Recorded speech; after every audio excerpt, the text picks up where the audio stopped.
春日部つむぎのゲーム作ってみよう。親愛なる視聴者の皆様、こんにちは。どうも、春日部つむぎです。今回は、物の破壊に挑戦してみようと思います。カオスデストラクション、破壊表現やってみた。実際に作ってみましょう。1、ジオメトリーコレクションの作成。ジオメトリーコレクションは破壊専用のメッシュのことです。スタティックメッシュから変換して作成します。適当にスタティックメッシュをレベルに配置します。スタティックメッシュを選択した状態で、フラクチャー編集モードにします。上部ツールバーにある、編集モード、プルダウンメニューより、フラクチャーを選択します。フラクチャーモードの編集パネルが開きます。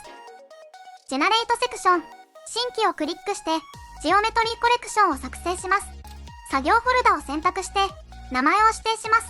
ジオメトリーコレクションを作成をクリックして保存します。レベル内のスタティックメッシュが、ジオメトリーコレクションに置き換わります。そのまま利用できます。また、コンテンツブラウザにはジオメトリーコレクションアセットが保存されます。フラクチャ階層パネルに、ノードが1つあることが確認できます。ジオメトリーコレクションが、1つの構成要素、単一ノードのみで構成されていることを意味します。ジオメトリーコレクションを破砕すると、破壊された構成要素は、階層内に表示されます。2、ジオメトリーコレクションの編集。2の1、破壊パターン。今回は、連打パターンを使用します。フラクチャーセクション、連打ボタンを選択します。ビューポートのスタティックメッシュに亀裂が入ります。その他の破壊パターンとして、一様化、クラスター、放射状、平面に角度をつけて切断する平面パターンなどがあります。フラクチャパネル、レンガで、破片の大きさを指定できます。すべて 30cm にします。表示されたままの状態で、フラクチャーをクリックします。ジオメトリーコレクションが破砕されます。フラクチャ階層に新しくノード、破壊された構成要素が追加されます。今回は203個のノードが作成されました。2の2、レベル統計。レベル統計パネルには、現在のフラクチャ階層を確認することができます。レベル0に1個、レベル1に203個の構成要素があります。さらにフラクチャーパネル、フラクチャーをクリックして、ジオメトリーコレクションの破砕を続けていくのですが、連打パターンは、大きさを小さく設定する必要があります。すべて 10cm にします。フラクチャーをクリックすると、新しい構造が反映されます。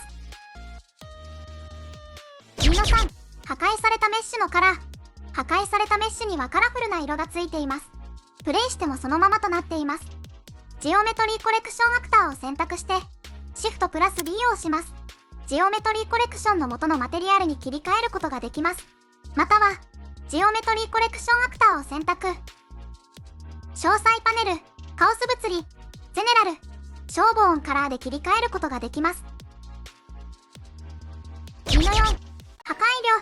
フラクチャーウィンドウ内にある破壊量の値を変更すると、ジオメトリーコレクションが破砕される様子を見ることができます。2の5、マスアズデンシティとマス。物体の質量を設定します。ジオメトリーコレクションを開きます。コリジョン、マスアズデンシティ。マスアズデンシティは、密度としての質量です。1立方メートルあたりのキログラムです。コリジョン、マス。マスは、コレクションの合計質量です。密度を設定している場合は、1立方メートルあたりのキログラムです。数値が大きいほど質量は大きくなります。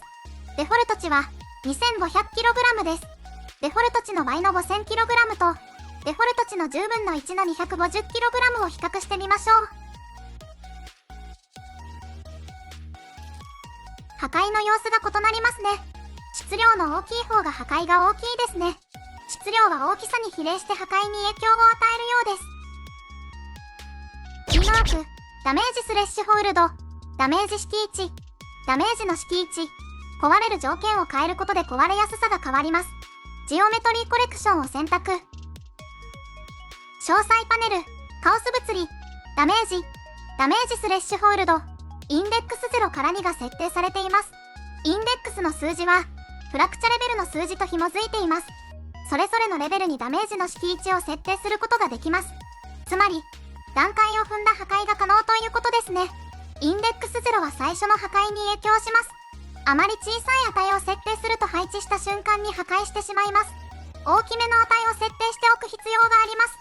ダメージの条件をデフォルト値の50万点0にすると箱は壊れませんが、ダメージを 1.0 にするとレベルに配置するだけで壊れます。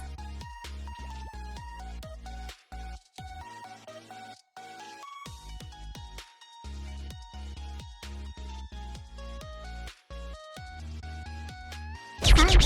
フィールドシステム。フィールドシステムは、フィールド上の指定領域内で何らかの物理効果を及ぼすシステムです。例えば力を加えたり、無効化したりなどです。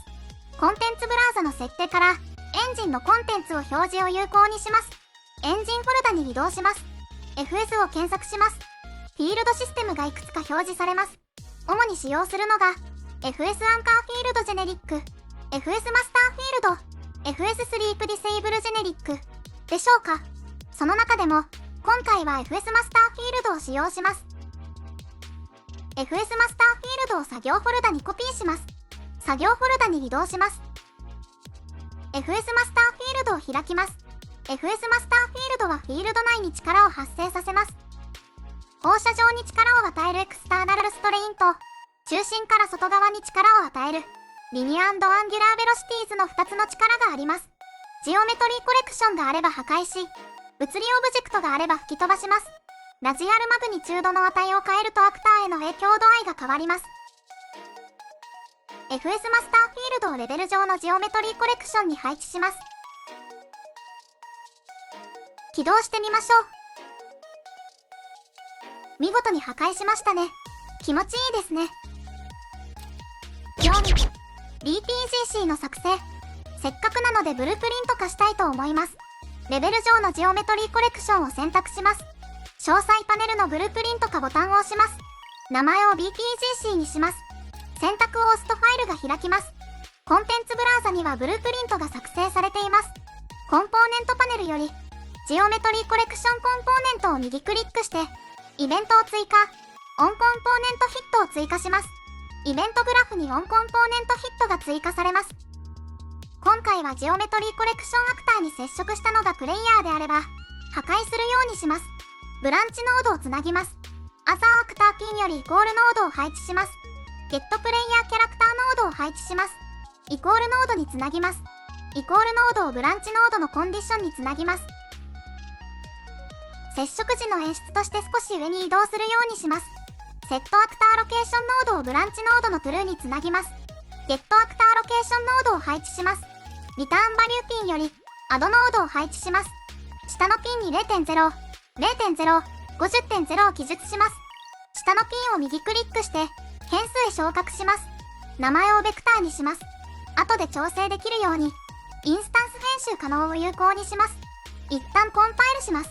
アドノードをセットアクターロケーションノードのニューロケーションピンにつなぎます。接触時のサウンドを演出します。プレイサウンドアットロケーションノードを配置します。前の処理につなぎます。サウンドを指定します。ゲットアクターロケーションノードを配置します。ロケーションピンにつなぎます。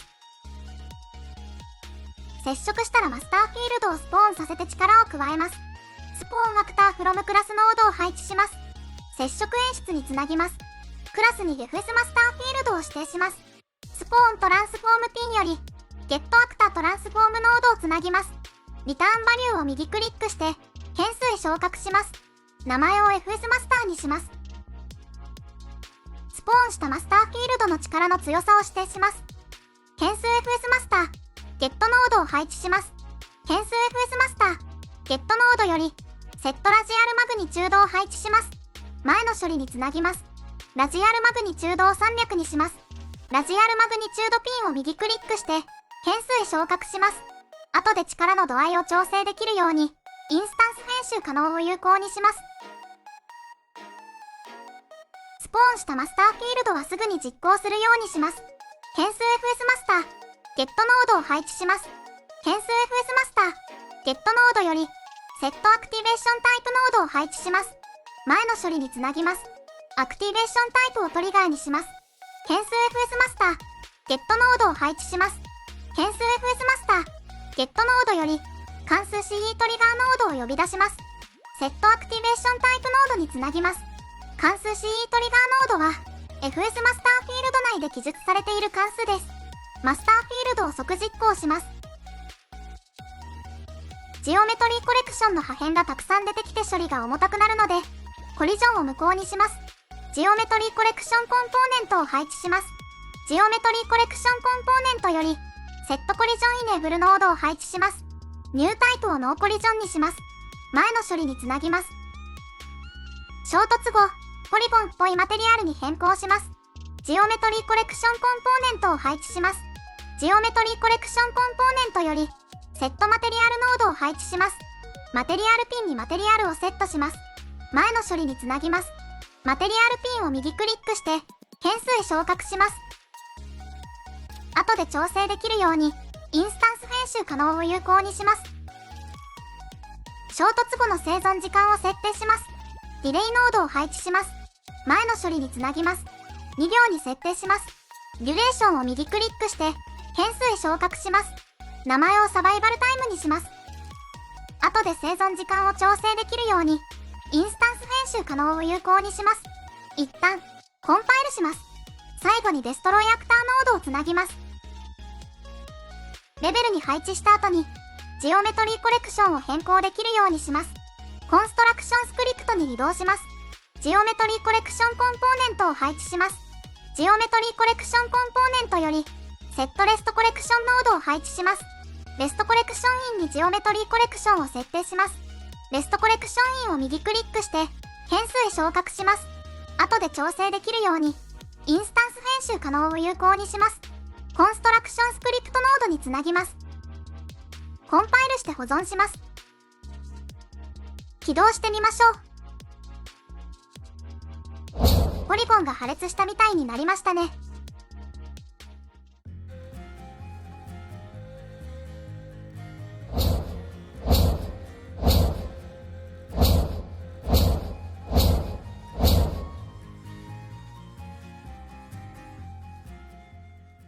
設定ファイル。